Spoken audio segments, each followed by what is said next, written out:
Everyone, thank you for joining me here in the truck this wonderful morning. Hope everybody is well out there.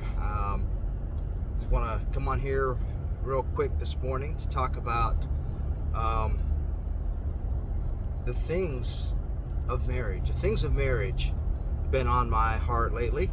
I've been married going on 30 years. In November will be 30 years for my wife and I, for Julie and I. And it's been a wonderful journey. There are ups and downs, there are valleys that you will go through, but you have to go through those together.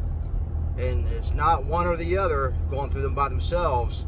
It is the whole marriage going through these valleys. So it's constant. It's a constant pruning. It's a constant work that you have to do in our marriages. You don't just go on autopilot. If you go on autopilot, you're not working at your marriage. You have to work at. You have to make conscious decisions to do things for one another, to make that person feel valued and loved. But however, at the same time, we are responsible for our own happiness. I can't, and I wish I would have learned that. If there's one thing that I should have learned getting married, when I got married very young, is that we are responsible for our own happiness. We cannot depend on our spouse to make us happy.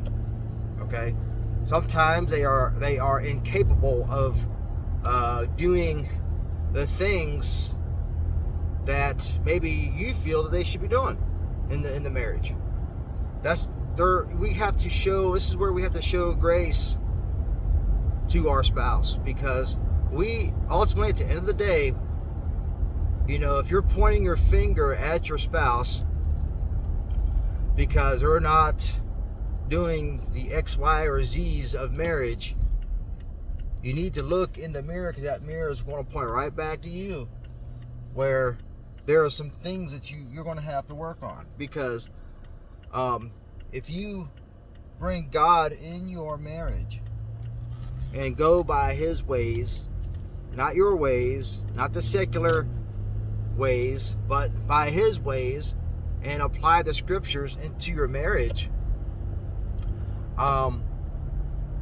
He'll heal your marriage. Because if we trust God, we know He's a holy God. He's perfect. His word is also perfect as well. And we can trust His plan for marriages. So it's both sides, guys. It's both sides of the coin. It's you giving it your best, and your spouse giving it their best. And when the two come together, you have a glorious thing.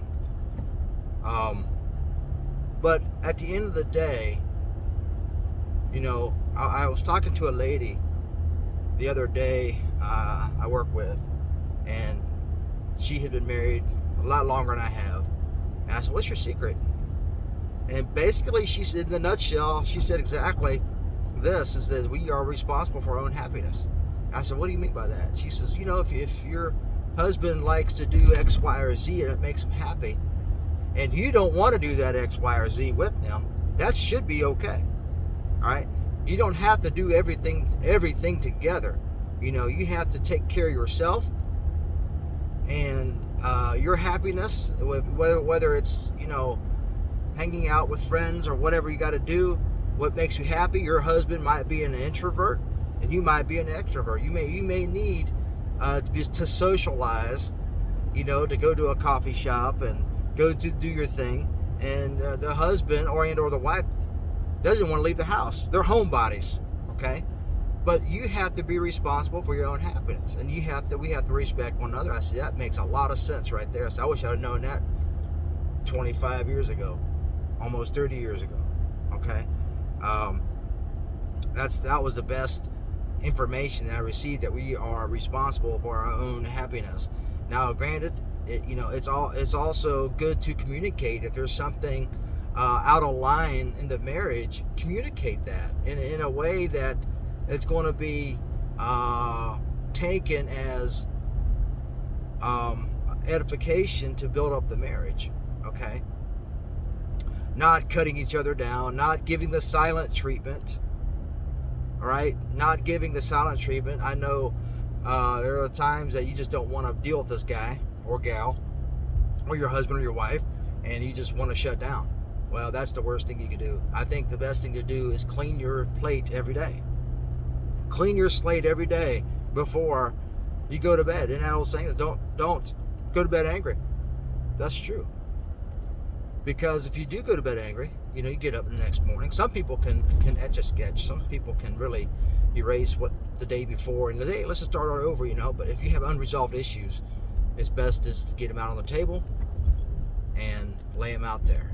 But anyway, I just want to come on here with a quick video message on marriages. I did a whole marriage video series a while ago, probably 3 years ago, maybe 4 years ago, by now.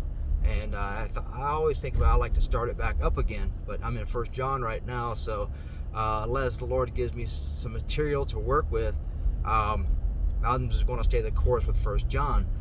But I noticed that there's a lot of marriages under stress due to finances and things like that, but also it's the husband's ultimate responsibility to provide for his family and to love and to cherish his wife like Christ loved the church. We love our wives like Christ loves the church. Okay, and that's not very pretty. That's really tough.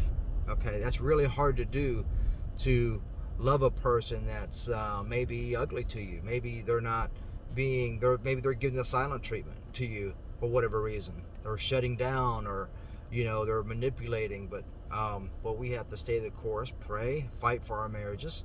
And you want to fight for your wife, husband.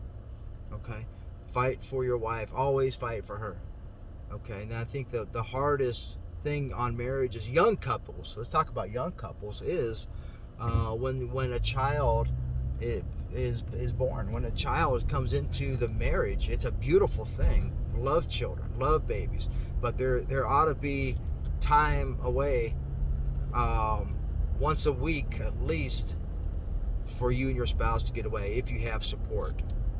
If you have support to do that, where you trust somebody to take your child for a few hours, for whatever, movie night, dinner, I think that's really, really good to do. Or if you don't have parents or anybody, or if you trust, you can find a good friend that also has a child. You can trade back and forth. You watch their kid while they'll go out to dinner or whatever, and vice versa. I think it's really important to keep dating your wife. You've heard that before, right? You keep dating your wife, and I think that's one area that I need to improve upon, because we get so caught up into our daughter's life, and we forget about our own. Then when she goes off to camp or whatever, we look at it like, what are we going to do now? All right, so that's where we're going to ride. We're riding a valley right now. This is the valley we're riding, and we just have to readjust. And you have to know how to readjust, because that person, you might be saying, well, that person is not the same person I married. They change. Yes, we all change. Okay, I'm not the same that I used to be. All right, and my wife's not the same that she used to be. We all change, and we have to change together. This is where grace comes in. But at any rate, I'm going to go for now. I love you guys, and I'll talk to you soon. Bye now.